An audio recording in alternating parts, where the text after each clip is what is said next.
If the enemy had been waiting inside that mountain pass, Egypt's army would have been destroyed. No room to fight, no room to retreat. Thousands of soldiers crushed between stone walls. His generals begged him, "Take the safe road, my lord." But Pharaoh Thutmose III looked at the narrow pass and gave the order anyway. That decision would become the first recorded military gamble in history. The rebellion for decades, Egypt had ruled Canaan. Trade routes flowed south. Tribute filled the temples. Local kings bowed to Egyptian power. But when Hatshepsut died, the grip loosened. The king of Kadesh saw his moment. He sent word to every rebellious city-state, "Meet at Megiddo. We take back our lands."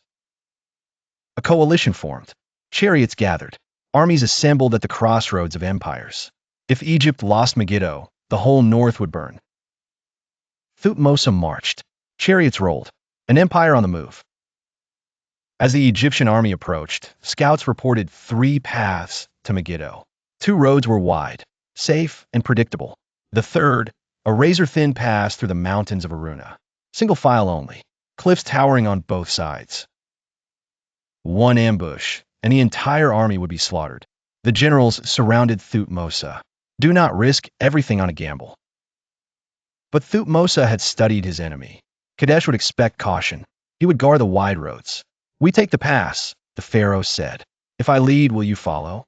They followed. The pass the Egyptian army entered in silence. Chariots scraped against stone. Boots echoed through the gorge. Every step forward was a prayer. If an ambush came, it would be over in heartbeats. But none came. Hour after hour, the columns snaked through the mountains. And when they emerged on the other side, they stood just miles from Megiddo. The enemy had guarded the wrong roads. Thutmose's gamble had worked. The coalition army scrambled. Egyptian war chariots thundered forward. Dust rose like a storm. Formation shattered. The rebels fled toward the city gates. Victory was seconds away.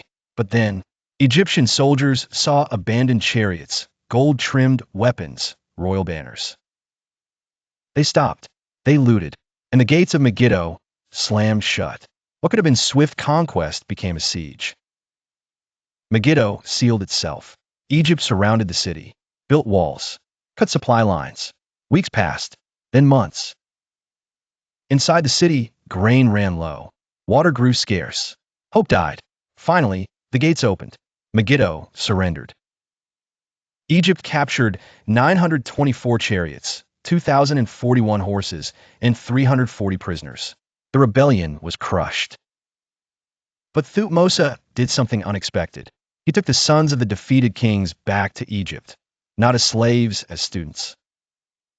They learned Egyptian customs, worshipped Egyptian gods, ate at Egyptian tables. Years later, when they returned home to rule, they ruled as allies. The rebellion never rose again. This wasn't just conquest. It was conversion.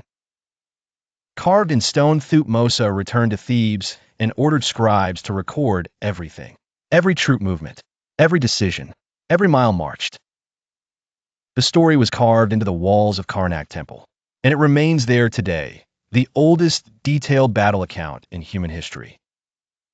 Legacy: one narrow pass, one bold choice, one empire secured. The Battle of Megiddo wasn't just about swords and chariots.